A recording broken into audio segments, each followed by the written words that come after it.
Helicopter അപകടവുമായി ബന്ധപ്പെട്ട അന്വേഷണത്തിൽ ഇറാന് പിന്തുണ വാഗ്ദാനം ചെയ്ത് റഷ്യ. എന്നാൽ അപകടത്തിന്റെ കാരണം എന്താണെന്ന് അറിയില്ലെന്ന് അമേരിക്കൻ പ്രതിരോധ സെക്രട്ടറി ലോയിഡ് ഓസ്റ്റിൻ പറഞ്ഞു.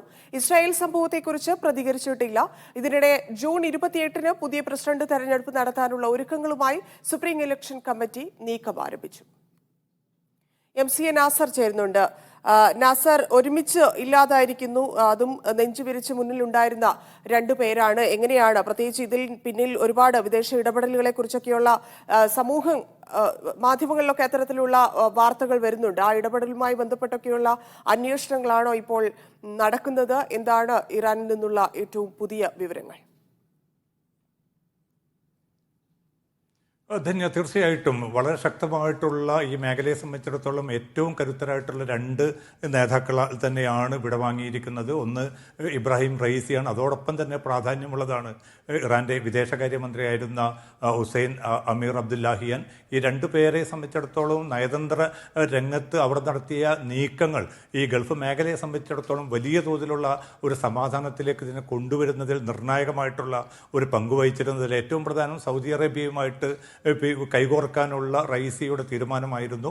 അതിനുവേണ്ടി സ്വാഭാവികമായിട്ടും വലിയ ശക്തമായിട്ടുള്ള നീക്കങ്ങൾ തന്നെ നടന്നിരുന്നു. കാരണം വർഷങ്ങളായിട്ട് യമനിലെ ഹൂത്തികളുമായിട്ടുള്ള യുദ്ധത്തിലേർപ്പെട്ട സൗദി അറേബ്യയും മേഖലയിലെ മറ്റ് രാജ്യങ്ങളെ സംബന്ധിച്ചിടത്തോളവും അതിൽ നിന്ന് ഒരു പിന്തിരിയാനുള്ള ഒരു അവസരം കൂടിയായിട്ട് ഇത് മാറുകയായിരുന്നു. അതുമാത്രമല്ല, വലിയ തോതിലുള്ള ഒരു വംശീയമായ താല്പര്യങ്ങളുടെ പുറത്ത് ഇറാൻ നടത്തിയ നീക്കങ്ങൾ ഗൾഫ് രാജ്യങ്ങളെ സംബന്ധിച്ചിടത്തോളം സ്വാഭാവികമായി തന്നെ പിന്നിട്ട വർഷങ്ങളിൽ വലിയ ആശങ്ക രൂപപ്പെടുത്തിയിരുന്നു. കാരണം ഈ സുന്നി ഷിയ ചേരിതിരിവുകൾ സമർത്ഥമായിട്ട് തങ്ങളുടെ രാഷ്ട്രീയ താല്പര്യത്തിന് വേണ്ടി ഇറാൻ ഉപയോഗിക്കുന്നു എന്ന വ്യാപകമായിട്ടുള്ള കുറ്റപ്പെടുത്തലുകളും ഗൾഫ് നാടുകളുടെ ഭാഗത്തു നിന്ന് ഉണ്ടായിരുന്നു. അതിനൊക്കെയും മറികടന്നുകൊണ്ട് വളരെ ശക്തമായിട്ടുള്ളൊരു ഡിപ്ലോമാറ്റിക് മൂവിലൂടെയാണ് ഈ സൗദി അറേബ്യയുമായിട്ട് കൈകോർക്കാനും അങ്ങനെ മേഖലയിലെ എല്ലാ ഗൾഫ് രാജ്യങ്ങളുമായിട്ടും ഏറ്റവും ശക്തമായിട്ടുള്ള ഒരു ബന്ധം രൂപപ്പെടുത്താൻ ഇബ്രാഹിം റയീസിയുടെ നേതൃത്വത്തിന് സാധിച്ചത്.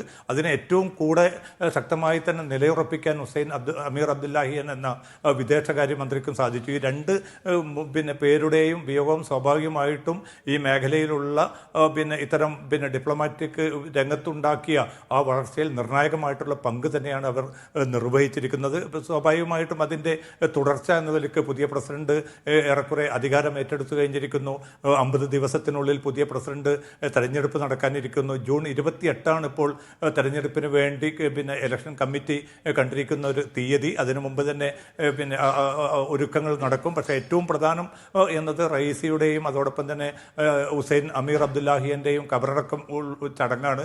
അത് നാളെ മിക്കവാറും ഗൾഫ് രാജ്യങ്ങളിൽ നിന്നുള്ള പല നേതാക്കളും ഈ സംസ്കാര ചടങ്ങിൽ പങ്കെടുക്കുമെന്ന റിപ്പോർട്ടുകളാണ് ഏറ്റവും അവസാനം പുറത്തു വരുന്നത്.